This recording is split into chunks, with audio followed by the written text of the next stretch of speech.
Password cracking. Password cracking. Now Microsoft authentication. Microsoft, how Microsoft do the authentication? Microsoft do the authentication locally or remotely also.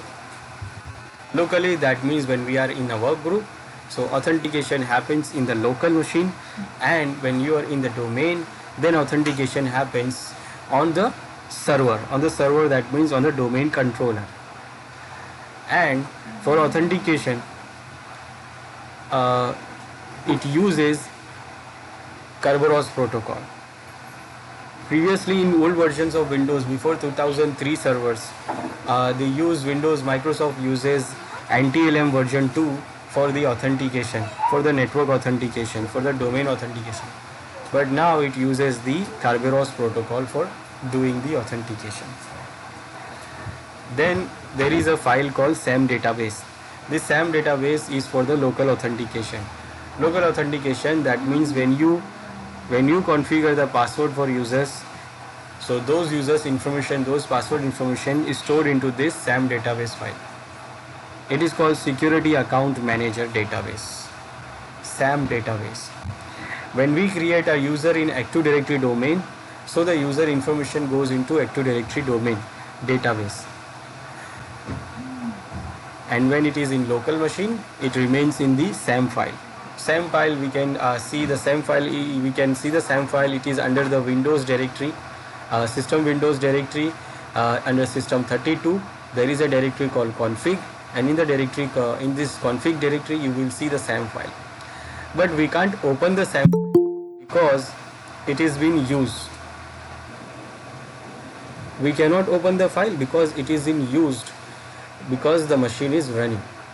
So if suppose the machine is not running and you have taken the hard disk from this machine and connected to some other machine as a secondary hard disk, so we can open the SAM file, we can see that. Now what we see in the SAM file, we will see the password hash, we will not see the clear text password. Now no machine stores the password as a clear text, they always do hash. In Windows, what hash it uses LM hash and NTLM hash. Now in latest Windows machines, LM hash is not available, we only have NTLM hashes. So when we and remember, hashes are not reversible. We can reverse the encryption, but we cannot reverse the hashing. So when you hash something, you cannot reverse it. It can only match. So when you create a username and a password, the password and username goes into this SAM file in local machine, and it stored the password as a LM or NTLM hash. Nowadays it does not use LM hash, it uses only NTLM hash. So LM hash is now disabled because it was not secure, because it was it was easy to decrypt, easy to crack actually. But this NTLM hash is not that easy to crack. So if any machine has an NTLM hash, then you can try to crack that, and it can be easily cracked. When easily cracked, then the NTLM hash. So if you even open the SAM file, then you can see like this. In the SAM file, you will see the information like this. You will see the username. Username will not be encrypted, it is not hashed, it is in clear text. Then you will see the UID of the users. Then you will see the NTLM or LM hash. When you don't have a password, it says no password there. But when you have a password, then you will see the password hash as NTLM or NTLM hash. So when you give the password, when you try to log into the machine, when you give the password, so machine do what? Machine uses the same algorithm to hash your password which you provide, and then try to match that hash with the hash stored into this SAM file.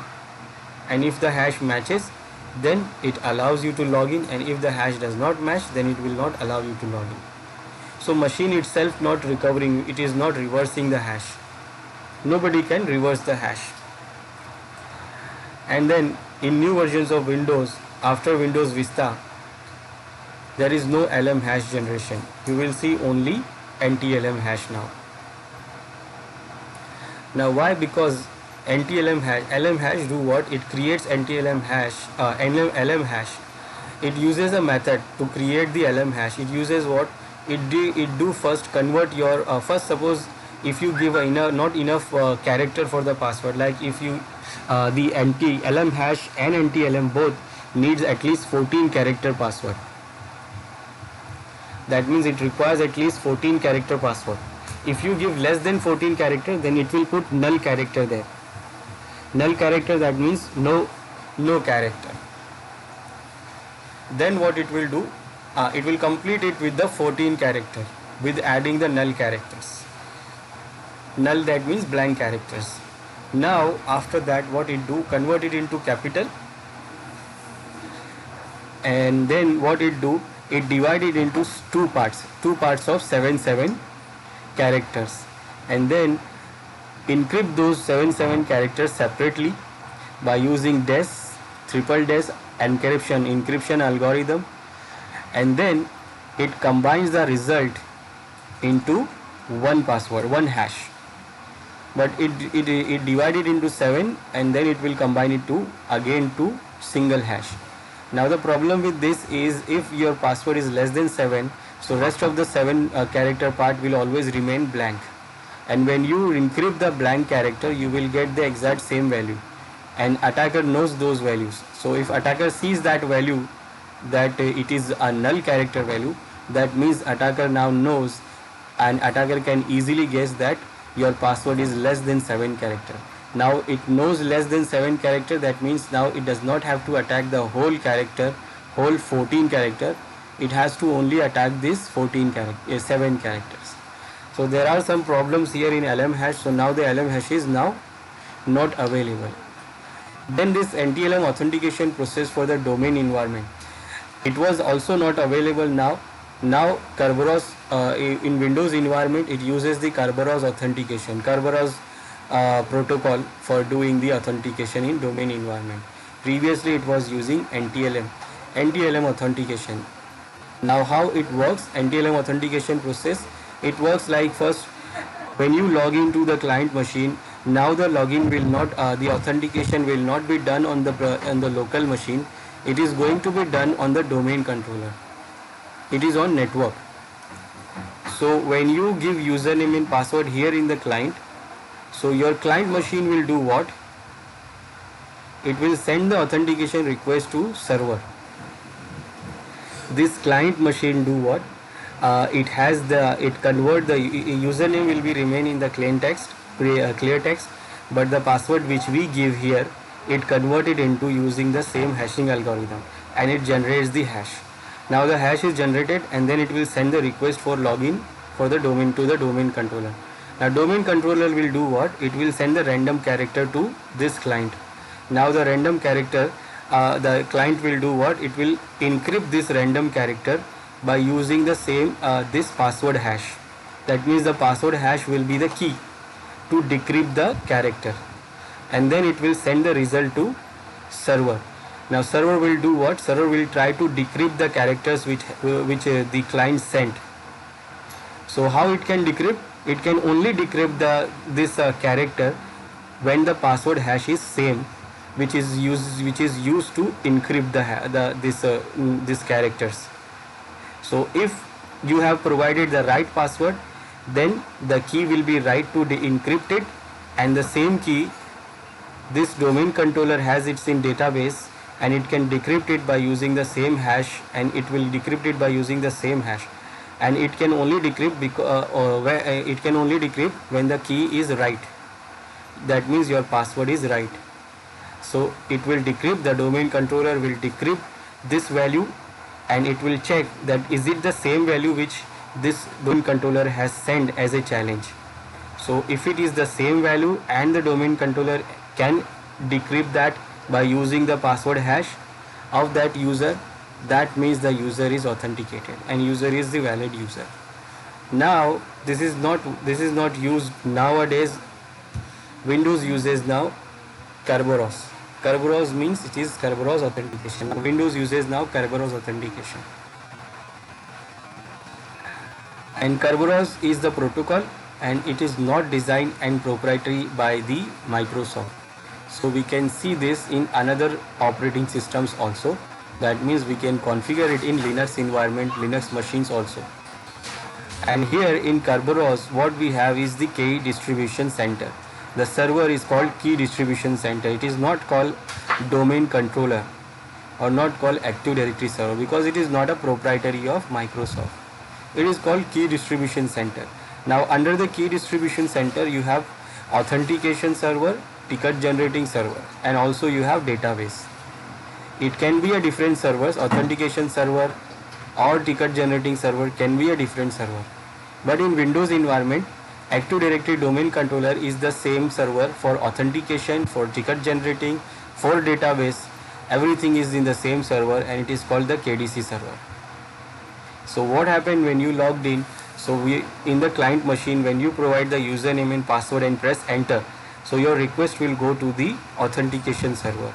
Authentication server will match your request, your username with the password hash, and it is not sending the clear text password.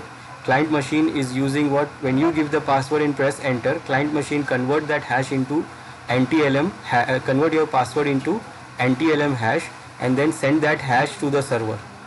Then authentication server do what? It matches the hash in the username from the database.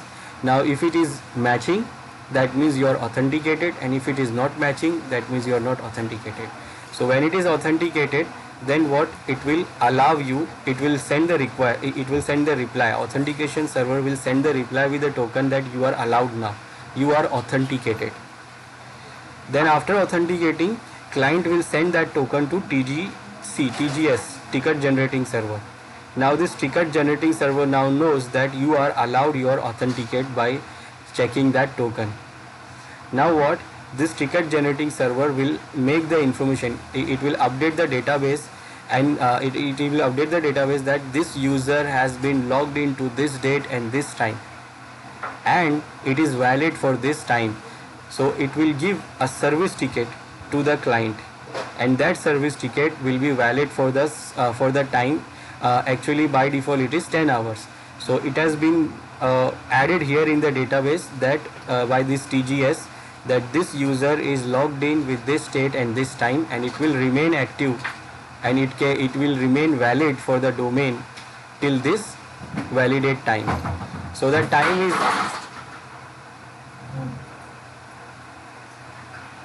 the time is 10 hours. We can change, we can increase and decrease the time. The time is actually 10 hours. We can change it from the domain security policy. So it will send the service ticket to the user, and it will remain in the client machine until the user logs out. So it will remain there in the client machine until the user logs out, and till the user logs in, so it can use all the resources of domain. All the resources, that means all the other machines, share folders, file servers, application servers, printers, whatever comes under the domain, it can use those resources with using this service ticket, and it can use it till 10 hours is the default time. If it logs out, then the ticket will be invalid. So when it is valid, that client can use any application or any services within the domain. How?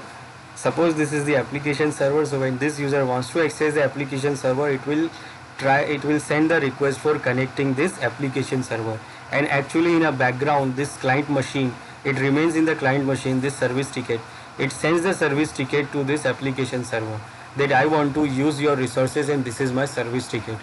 Now this application server will authenticate that service ticket from the database of KDC. It will ask the KDC that whether this ticket is valid for the time or not. Now if the ticket is valid for that time, then this application server will allow that user to access that application, and in response it sends the session ticket to this user, and that session ticket by default remains active till 600 minutes. That is the default time. We can change that time. So within that 600 minutes, it can use the resources, it can use this application. Now if you don't log out and your service ticket expires, then you will see in the notification area, you will see the notification that your Kerberos ticket is expired and you need to log out. You need to re-log in to regenerate the new service ticket. Otherwise, you will not be able to access any resources.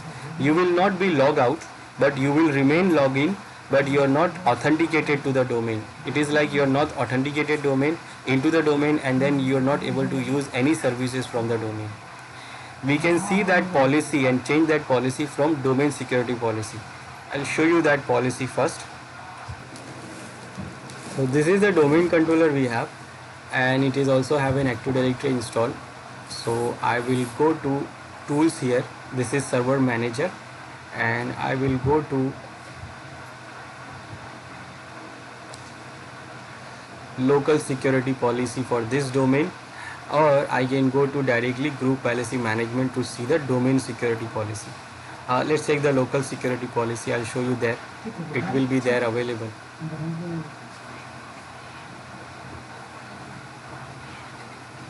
So under this security policy, you will see in the account policy there is a Kerberos policy. It is not available in the local. It is not available under the normal machine, normal client machine, Windows 10 machine. It is only available in Windows Server. Now what is this Kerberos policy? You can see these policies are there. These enforce user logs on restriction is enabled. The lifetime for the service ticket is this. Lifetime for the user ticket is 10 hours, and lifetime for the user ticket to renewal is 7 days. That means it is valid for 10 hours, and if you don't log in within 10 hours, if you don't log out within this 10 hours, so your ticket will expire, but you will remain logged in. Now if you don't log out till next 7 days, then you will do what? It will log you out automatically. This is the maximum lifetime for the user ticket renewal. That means you have to renew your ticket before 7 days, otherwise it will throw you out. And this is the synchronization, clock synchronization tolerance, which is 5 minutes. Clock synchronization tolerance, that means when the service, when you send the request to the domain KDC and the response comes from the KDC, the ticket it sends from the authentication server to TGS. So between that it must be, so that tolerance time is what? 5 minutes. It is tolerance of between the receiving of the authentication token to the TGS. Like when you get the authentication from the authentication server, and you get the token from there, and then you send back the token to TGS. So in between, how much time you can take? So maximum up to you can take 5 minutes. It can tolerate up to 5 minute time. Otherwise it will not, if it is more than 5 minutes, then it will not allow you to log in. It will actually fail here, the process will fail. So if suppose your machine and domain controller, your domain controller which is also KDC, if you are having a difference of time more than 5 minutes, then you will not able to log in. So your machine and the domain controller must have the same time, at least not more than 5 minute difference. Then there is one more option, it is called salting. Remember, first, Windows does not use this salting technique. This salting technique means what? It uses the separate, it generates the password hash, but using the salting technique. That means it puts some extra character in between the password before creating the hash. That means when you create the user and when you assign the password to the user, when you create the password, so machine do what? Machine will generate the hash for that password, and it will not store the password as a clear text. It will store the hash of that password. So first it generates the hash of the password by using the hashing algorithm. So what machine do here in salting technique, it first add some salt into the password. Like if you give password ABC123, so it adds some salt into the password, like it will add some extra character in it, and it will add according to its own formula, and then what? It will generate the hash. Now what is the benefit of using the salting is, if you use the same password for multiple users, but the hash will remain separate, it will remain different. For example, suppose you have in Windows, if suppose I create in Windows, I create multiple users with the same password, so hash will also be same, hash will not be different. But when you are having a salting technique enabled, then what it will do, if you use the same password for every user, but the hash will be different. That is happen in Linux machine. When you create a password in Linux machine, every password hash is different because it uses the hash, it uses the salt technique. I will show you this in Linux machine first. Now this is my Linux machine. What I will do here, I will create some user here. User add user 4. Then user add user 5. Now I will assign password to these users. So user passwd for user 4, and I'm giving password ABC. Then I will give password to user 5, password ABC, again ABC. Now when you check the file, so Linux machine password stores into this shadow file under etc. So when you check the passwords here for these users, so these are these two users, and if you check the hash of these two users, they are separate, they are different. These hash is not same. This is a username here, and then this is the password hash starting from here to here. It is a very big hash because in this RHEL7 it uses what, SHA for hashing algorithm. For hashing algorithm it uses the SHA, and it also uses this SHA in 512 bit. And it is very hard hashing algorithm. And it do what? It creates password is only ABC, but it creates this long hash. But if you see, the hash is not same. They are different. They are different because of salt.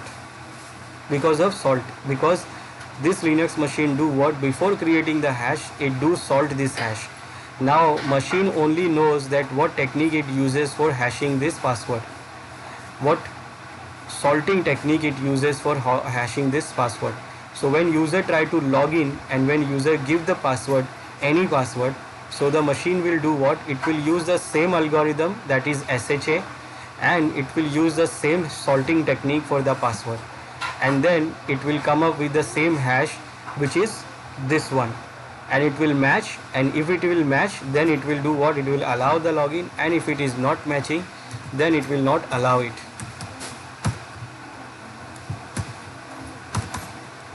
So these Linux machines do what? It do use the salting technique. Now to get the password, hash from the system, from the Windows system, what we can do, we can use this pwdump, or we can use fgdump also. These two tools can do what? They can extract the password from SAM file. They can extract the password from SAM file. This fgdump works like pwdump, both are same, but this fgdump, this fgdump can also extract cached credentials and allows remote network execution also. So this fgdump you can also run from remotely. You don't have to be on the system to run it, but it uses the administrative privilege.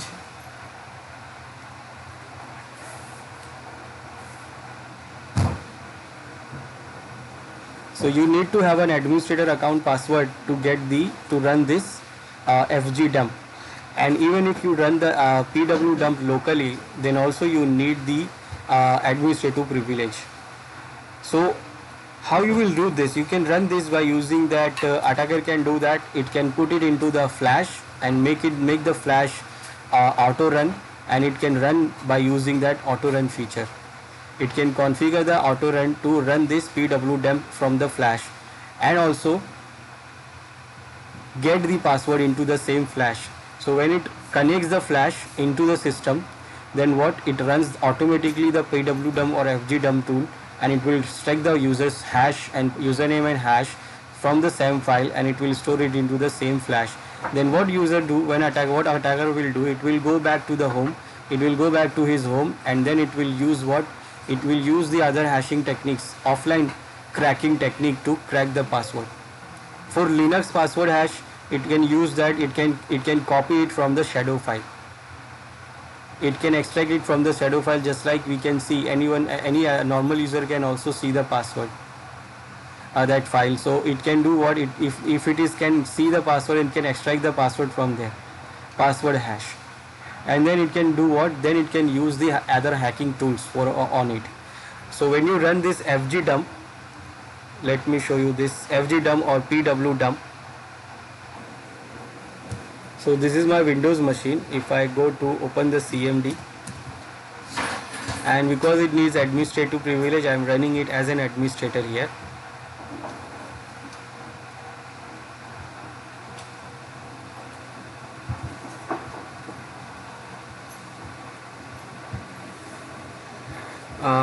I have not created the flash, but I have this fgdump here, pwdump tool here in this directory. So when you run this, it will extract the password from your SAM file, SAM database, and it will look like this. This is the username and this is the UID for that user. Then these are the hashes, LM, NTLM, and these are the other users and their hashes. Now it is dumping on the terminal, but if you want to save it in the file, then you can redirect the output to file and it will save the output into file. You will not see the output here in the this command terminal. It is going into this file and it is saved into this file. So you can see that file the file is here under the C drive, pwdump, and here the file is. So now once the attacker gets the access of this hashing password hash, then what, it will go to use the other tools. It can use the other cracking tools to do the cracking on these hash, and this is what the offline cracking tools. And what tool it will use, it can use this password cracking tool, allopcrack. This allopcrack is a password auditing and recovery application packed with the features such as scheduling, hash extraction from 64-bit Windows versions, multiprocessor algorithm, and network monitoring and decoding also.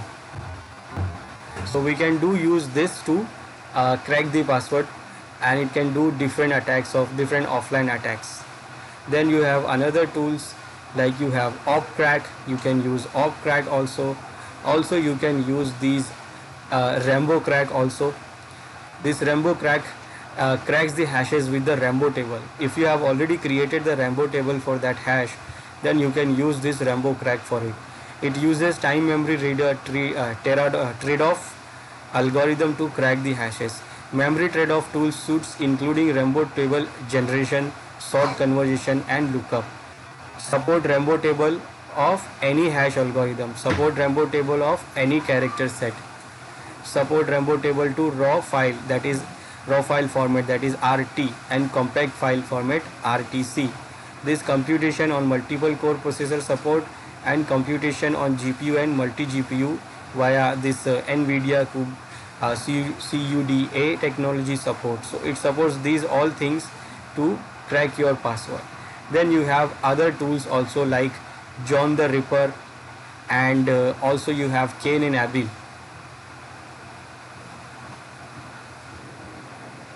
So let's say we are having the password file here, then what we can do, we can use those other tools.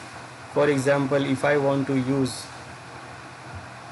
logcrack, so I have available here.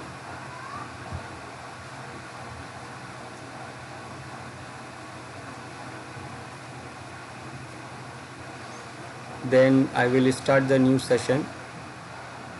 Now here what I will do, first I will go to import, and you can import your password hashes here. You can import from the Linux BSD, that is shadow file. You can import the shadow format file. You can import the file which is pwdump file if you have. Also you can use the SAM file. You can directly import the SAM file. You can import the ntds.dit file. This ntds.dit is actually database for the Active Directory. This is Active Directory database file. So if your database of Active Directory is there, so you can also open that, and you can do remotely. You can also remotely add the file here. You can import from the Linux. You can import a remote file from the Windows system. So you can import the files from remotely also. Let's say I have a local files here. So I'll go for, you can import it from the local Windows system. Like if you have installed this Logcrack on a Windows system, then you can import it from the local system also. Now I have the pwdump file, so I will select this, and here you have to browse the path where the file is. So this is the file, and I have opened the file. Now after opening the file, you can have these options also. Keep currently imported accounts. So if you have imported any accounts, it will keep it. Limit number of imported accounts, you can limit if you have lots of accounts. Then you will say run import immediately. And now it has imported these password and this username. This is the LM hash. This is LM password. No password detected right now. LM state is not cracked. This is anti-LM hash, and this is anti-LM hash password. So when you crack the password, it will show up here. Now for running the crack, you will go to this audit option. Now under the audit option, you have two options.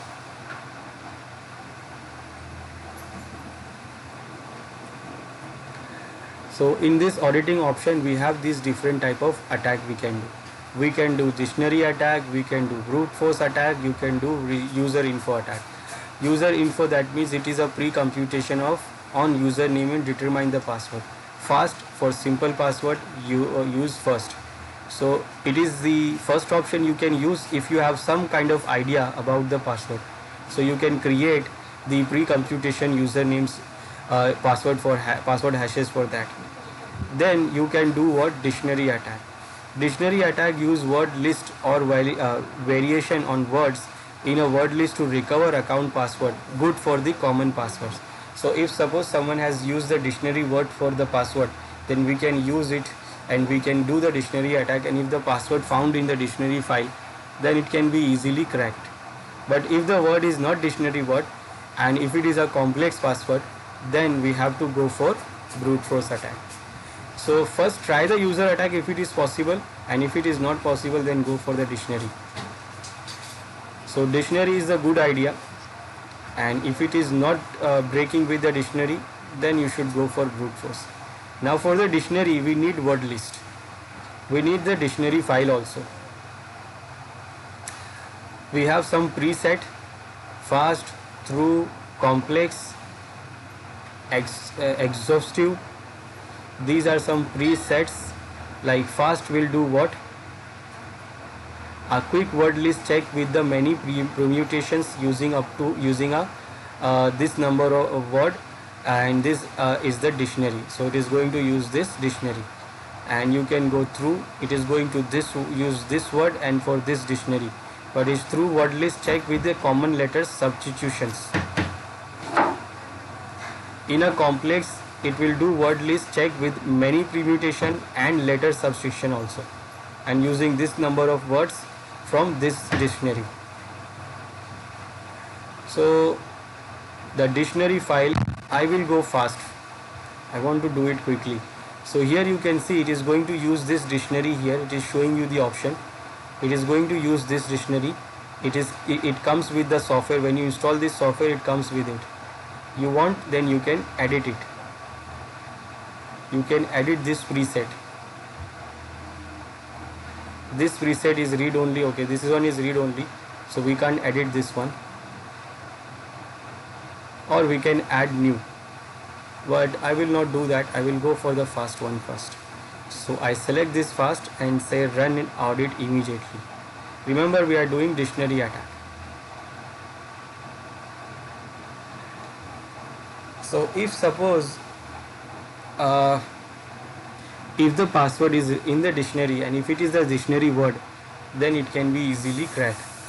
Now what here you are seeing here, the status, it is using the password 1 out of 3, which is lm hash. This is the time, password left time and maximum left time. This is the speed of this cracking, and current it is guessing this word. You can see what it is guessing here.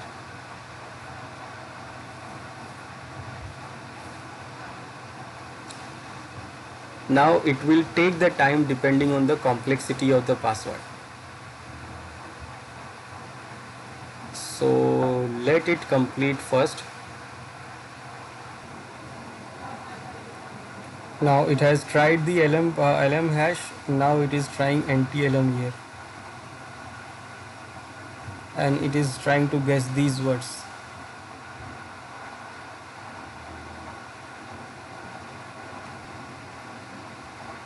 Now you see it has done only 8% till now. So it is going to take a time, and it will take a time to run this. So I will not wait for that. I will go for the other tool. I will show you the other tool also. So I am stopping it here.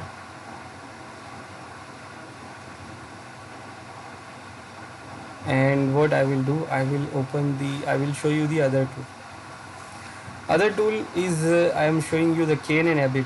Kane+Abel is a good tool, but the developers are not available now. That means like the developer who developed this software, they are not available now, but the software is there, and it can do lots of things, and it is free. That LobCrack is not free. You will get the trial version or you have to purchase it, but this one is free and it can do lots of things. It has decoder, it has network cracker, it has sniffers, it has cracker, it has traceroute, CCDUs, it has wireless, it has database queries option. So it has lots of things here. In among all those things you have the cracker here, and under the cracker it can detect these all type of different hashes. It can detect LM, NTLM, NTLM version 2 hash, MS cache hash, Cisco IOS, MySQL database, and wireless hash also. So it can detect all those hash. So how we'll add the hash here? We just add it by using the file. So we right click here and we say add the list to insert the password list. Now you have option to import hash from the local system. We can import it from the local system. It will import directly from the local SAM file, or if you have already taken it from the pwdump file, then you can use this import hash from the text file which we have created from the pwdump command. So we select this and browse and select the password.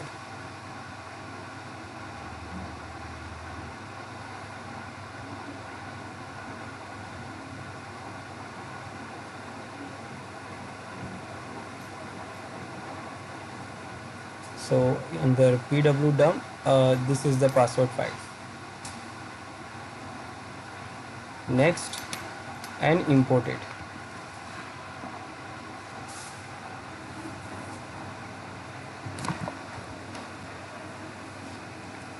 Now we can see that these are the usernames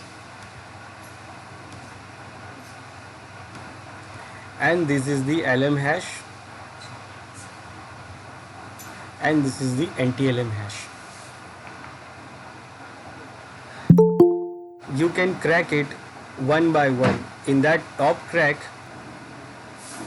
in the LobCrack, it was not giving me option to crack only single password. But here I can do work on single user password also. I can do work on this only administrator or this user or any of this user. So for example, I want to crack this user's password. So I will right click here on this user. Now what I want to do here, I want to do dictionary attack, brute force attack, cryptolasis attack, or Rambo crack online attack. So I want to do dictionary attack first. So what I will do, I will go for dictionary attack here. Now you can do the attack on LM hash and anti-LM hash. Now if the LM hash is there, then you should do the attack on LM hash. If the LM hash is not there, then you can go for the anti-LM hash, because anti-LM hash will take time. So I think we are seeing the LM hash, so I will go for LM hash. Now here you have to select the dictionary file. I have already selected this dictionary file which comes with the Kane-Abel. So if you have another word list or you want to use another dictionary, then you can right click here and you can select add list. I have already added the list, but you have another file, then you can select add list from here and you can browse the list from here. Now in the list we have these number of positions, these numbers of characters here. Now what we can do here, we can use this list to crack the password. What we can do here, we can use mix with the dictionary. We can use the hybrid attack also. We can use this hybrid attack, that means we can use the words in the dictionary in the reverse order, like password then reverse. We can use double also, that like pass, so pass also. That means it will try these things. These things are ticked, that means it is going to try these things.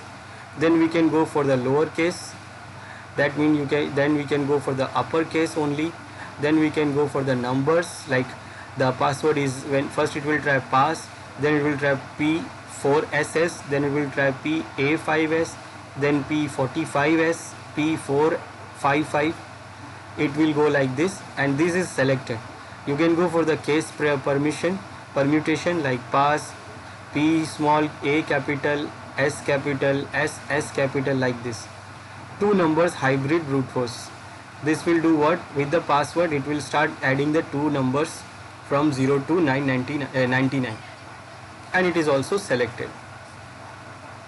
So it is going to try these dictionary words with all these different other options, like it is hybrid attack also. So if you want to do the dictionary attack, then we'll try to start it here.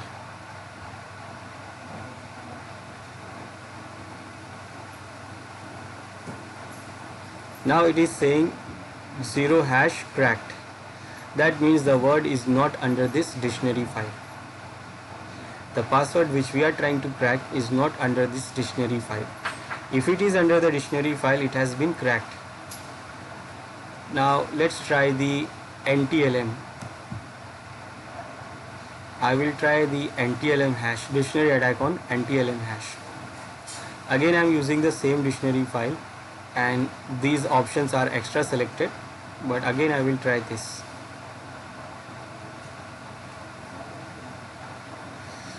Now again it is saying that it is not cracked, 0 password, 0 out of 1 hash cracked. That means it is not working here also.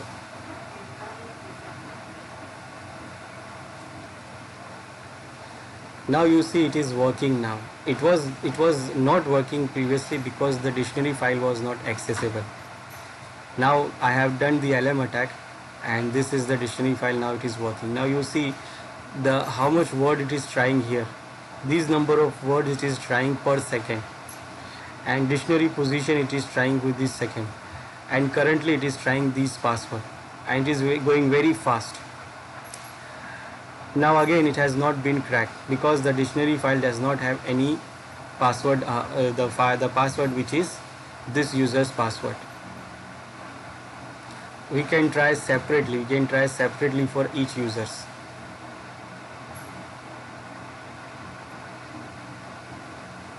Again I have to add that this dictionary file is not accessible, so I will remove it from here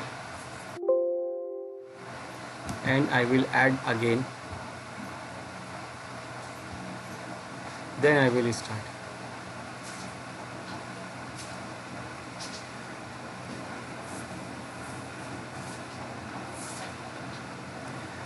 Remember, always first try the dictionary. If it is not working, if the dictionary is not working, then it will be very hard to crack the password with the brute force. I will show you how difficult it is if you try to crack it by the brute force.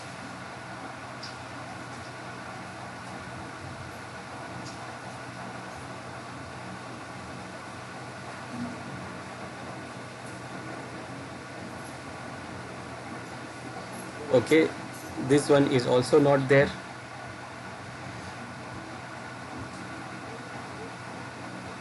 If I tried on NTLM hash, I will remove the list, again add it.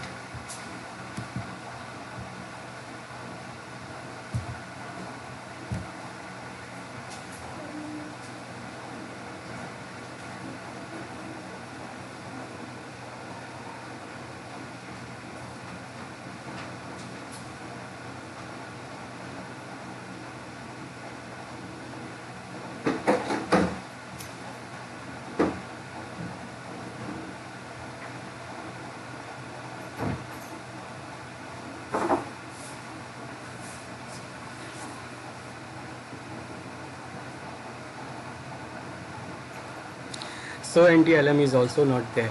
Now the dictionary is not working. Now what we'll do? We will do the brute force attack. Now when you do the brute force attack,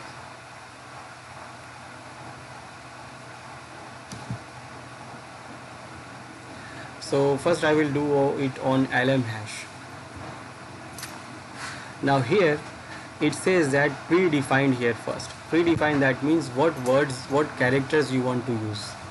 You want to use these A to Z characters in capital and with these numbers from 0 to 9, or you want to use these others like characters, numbers and letters, or you want to use this in small characters, or small characters with numbers, or small characters with numbers with special characters. Now remember, as much as you choose these numbers to do, and it will take the time. You see here it is saying what is the password length, minimum to maximum. That means if you have any idea about the length of the password, then you can give the length here. And default it is using what, 127. Now what I will do, my password, I know what is the password, so I will not do this all. I will remove some words. I will click custom. So if you know some of the password, like you know that maybe the password is this, so you can go and reduce the words also, so that it will take not much time. Now let's try this. I think I know the password is under 7 characters.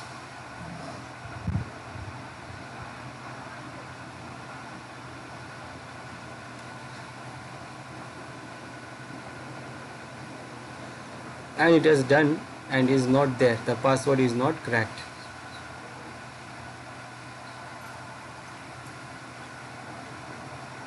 Now I will try it for NTLM hash.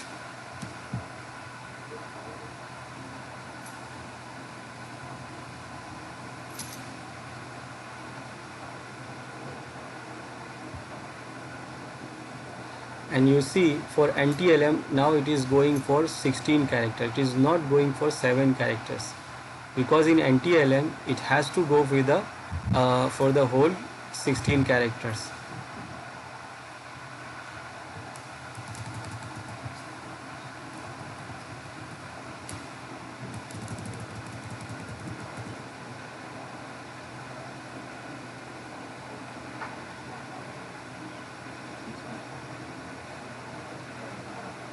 And now what you see here, that the amount of time it is going to take. So you can see here the key space it is using. Currently it is using these passwords, and key rate is this per second. What is the time? The time you check here, it is actually 9 years. Now with my processing power, my machine's processing power, you can see how much time it is showing here. It is almost 9 years, and even I have not used the whole characters. Remember, I have used only A, B, C, D and 0, 1, 2, 3, 4. Only these characters. If imagine if we have used the whole characters with a special characters also, because we don't know what is the password. So why I said brute force can do crack any password, but if it is less than 7 character. What is it here? It is more than 7 character. Now it is showing what now 10 years also. Now we can't wait till that time, so I will stop it and I will do what?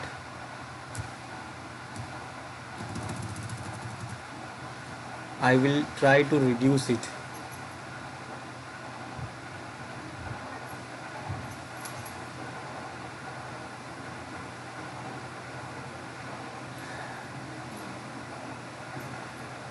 And now it is not working. I have to start it again.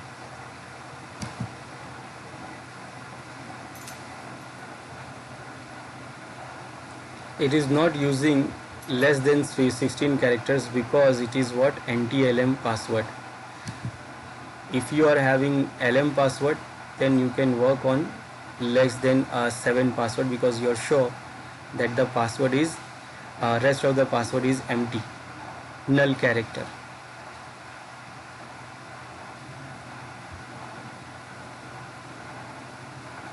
Now you see I am using the whole words, whole characters with the numbers and the numbers and the characters A to Z, and I am only using 1 to 7 characters. So it is doing what it's saying, 2 hours it is going to take. Too much time. I will do what?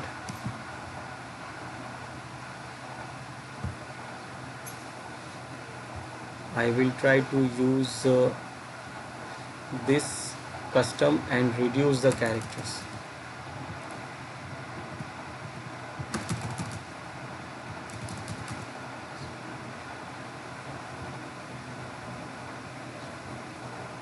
Okay,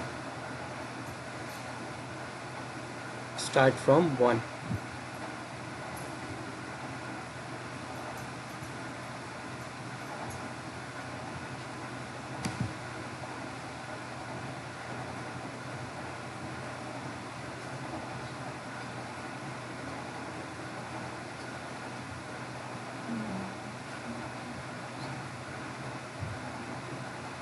It is almost take 2 hours, 3 hours. Now as you increase the characters, your time will increase, and the complexity increase, then your time will also increase. Like for example, if I increase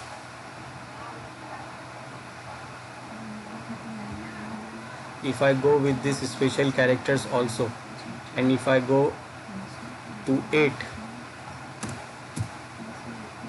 1 to 8, now it is saying it is going to take 60 days, 60 to 50 days. Now suppose the complexity increases, suppose I just increase the 8 to 9 characters. Now I am trying to use 9 characters. 9 characters of complex password. How much time it is showing? 7 years.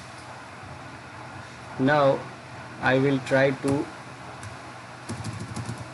increase one more character, 10 characters. Now just you see I have just increased the letter from 9 to 10. Now how much year it is showing to me is 400 years. So it is going to break the password, but it will take at least 400 years to break it because of my processing speed. But even if you use the highest processing speed, then you know how much it can decrease. it can at least go to 100 years. When you increase the number of characters from 9 to 8, 8 to 10, then you see it is now almost becoming impossible. And because it is the complex password because we are trying to crack these letters, characters, special characters and all. If imagine if there is capital and small both,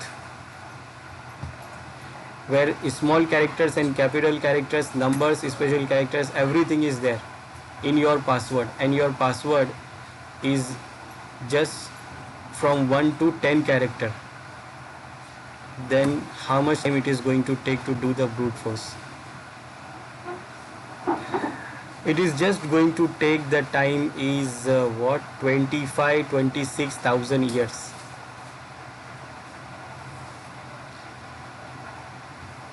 If you reduce the maximum letters, maximum number, password length,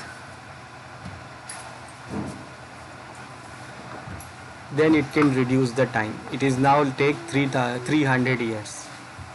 If I go reduce more, minimum to maximum length to 8, now it is showing 4 point this year. So you see, if I remove the, if I make the less characters, it start decreasing the time. If I go to 7 characters, now it is going to take 20 days.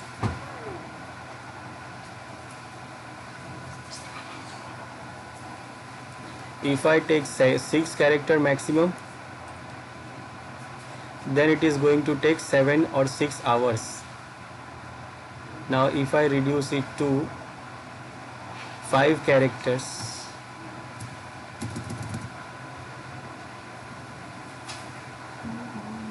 for 3 characters only,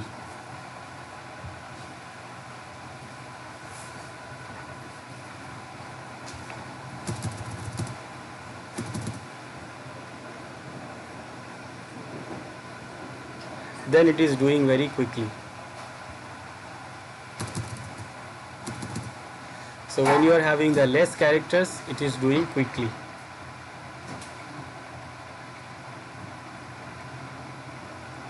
So as you reduce the characters, you can do the brute force quickly.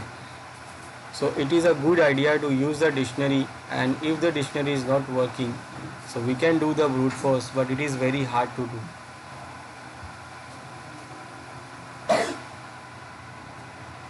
We can use John the Ripper also. John the Ripper is available in the Kali Linux, and that can also crack the Linux password. For the Linux password hash, you can get the hash from the shadow file. So if you have a hash file there, then you can use it to crack the password from John the Ripper. It also can crack the Windows password also.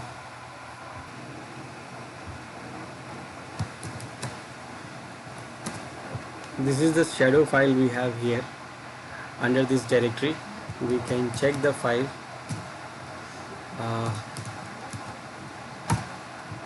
And here we have these users, username, and these are the password hashes of these users. And you can see we created these users, user 4 and 5, both has the same password, but they are having the different hash value because it is using the salt. It is using the salting technique. Now what I will do, I will use the John the Ripper tool to do the password cracking on this shadow file.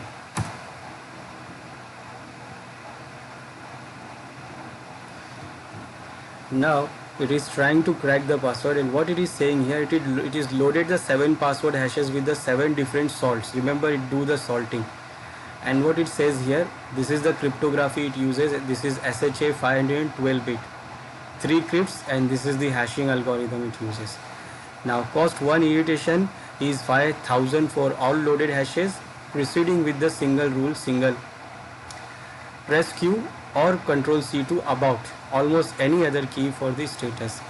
Now it has giving some warning that only 7 candidates buffered for the current salt, minimum 8 needed for the performance.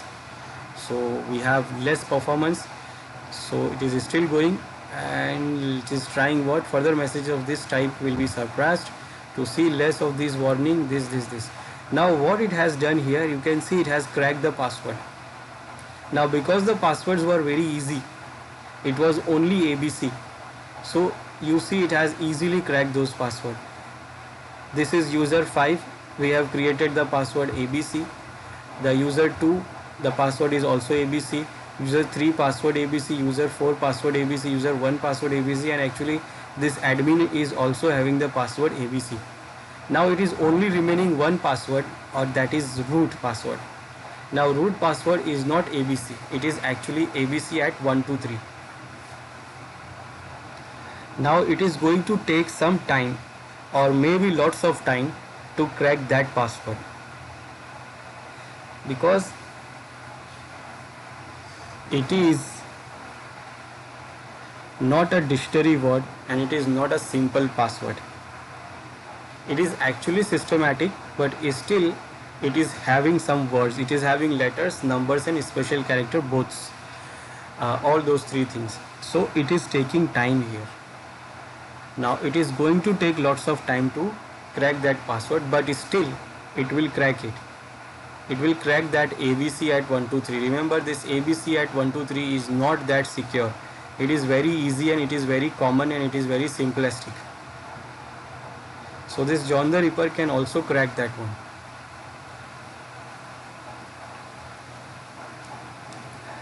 Only it will take some more time. At least maybe it will take 1 hour or 2 hours to do that. So we have this John the Ripper, we have these other tools also to do this.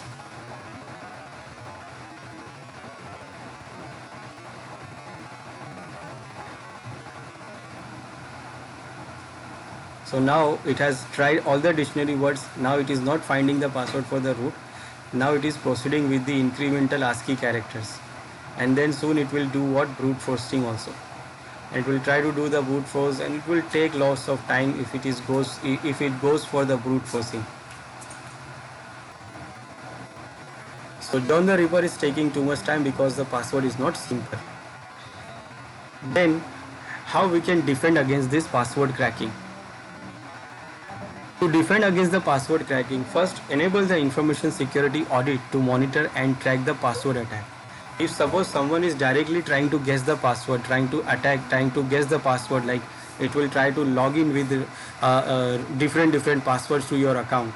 So most of the time, or almost all the time, it is going to be failed. Now you have to make sure the auditing setting is enabled, so that you can know that somebody was trying to crack the password, somebody trying to use the wrong password, trying to guess the password. Then do not use any system default password. That means make sure that you use custom password every time. Don't use the default password. Default passwords are very easy to guess or easy to get. You can get it from anywhere, everywhere actually. You will get the default password. So don't use default password. Then don't use the same password during password changes. So every time when you change the password, try to use the different password every time. If suppose someone guesses your password, suppose your password is guessed, your password somebody knows your password, it has hacked into your system already. But now when you change the password, then what? Again it has to do the same thing again it has to do the whole process. But if suppose you are using the same password for the long time, then the attacker can also use your machine for the long time. Then avoid storing password in an unsecured location. Unsecured location where it can be lost, or it can be go to the dumpster, so the attacker can get it from your dump. Do not share the password also. Basically don't share the password with anyone, because these social engineering attack works on this. It will work like you, it will become your friend, and it will try to extract the information from you like a friend. And if you share the password share the password with that kind of person, like it is an attacker, then what? He can use the password. It's a very easy way. Like, suppose somebody is your friend and now he's asking, like suppose I'm your friend, I'm saying, oh no, I want to create a password and I don't know, it wants complex password, it wants more than 8 character password, it wants these numbers, these letters. I don't know what to do. It is hard for me to remember the password. Can you suggest me a password? You know what? I'm just asking you to suggest me some password. Now what you will do? You will do give me the password which you use. Are you getting? So what you do? You will use the password. You will give me the password what you use normally. Now by this way, attacker do what? Can get your password. So this is what the social engineering attack actually. So set the password change policy to 30 days. Now users are lazy, they don't want to change the password. So administrator's job is to force the user to change the password. So you should configure the policy for the 30 days, that every 30 days after user have to change the password. Do not use the password that can be found in a dictionary. This is the very problematic thing. Never use the word in dictionary. If it is in the dictionary word, it is very easily crackable. You see the Linux password we cracked ABC. It was like a dictionary word. It was like the very common password. And you know how much time it was taken? Unless the hashing algorithm is SHA, it is the strongest hashing algorithm with the 512-bit encryption, a 512-bit hashing. It is very strong hashing, and also it is using the salting technique, but still it guesses the password easily, that John the Ripper. It sees the password is ABC. Because it is small, the password is small, easily guessable, and same thing is for the dictionary word. John the Ripper tries the dictionary word first. So if your password is under the dictionary word, it will easily crackable. Then don't use the clear text protocol and protocols with weak encryption. If you are using the network protocol, if you are logging through the network, so always use the protocol which is encrypting your data. If it is not encrypting your data, then any user attacker can come in between your server and client and can sniff the data and can see the password easily.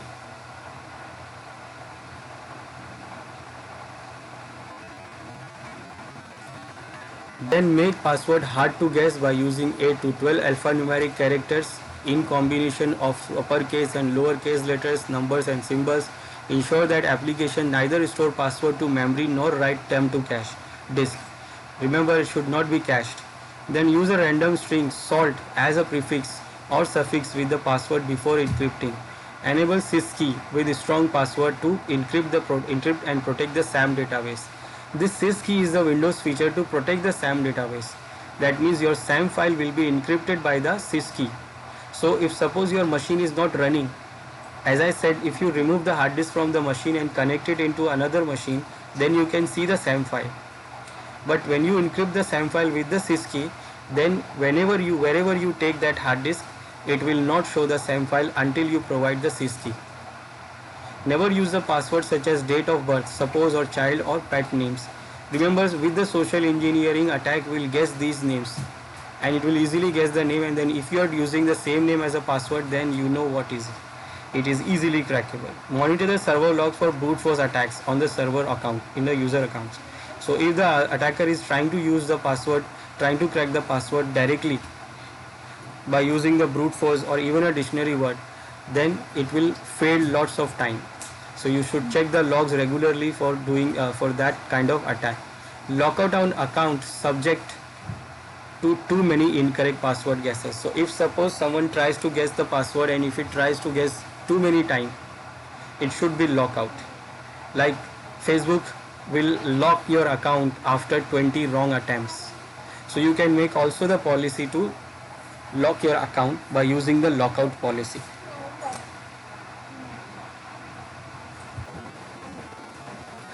Then to defend that LLMNR or NBTNS poisoning, which actually extract the hashing of that user by impersonating some other account.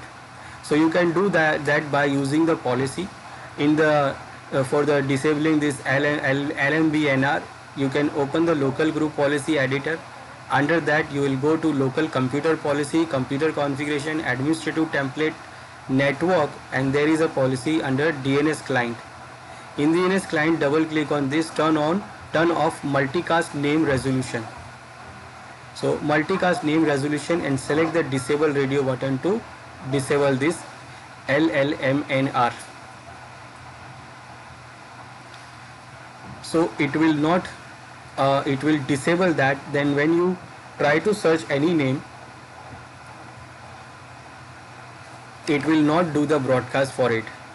And for disabling the NetBIOS, you can go to the control panel and in the sharing center and then change the adapter setting, and in the properties of the adapter setting you will go to the WINS TCP IP properties, and in the TCP IP properties you will go to the WIN tab, and there in the general in that you will have this NetBIOS option here, and you should disable this from here. I will show you this.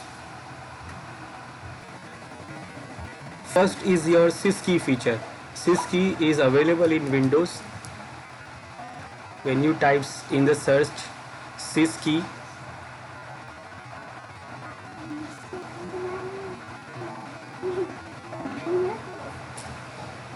machine is slow. To disable the LLMNR, you will go to the GP edit, group policy management, local group policy or domain group policy if you are under the domain. So we'll go to the domain group policy. If you are into the local machine, then you will go to the local group policy, computer configuration, administrative tools. Under the administrative tools, we'll go to the network, and under the network we'll go to the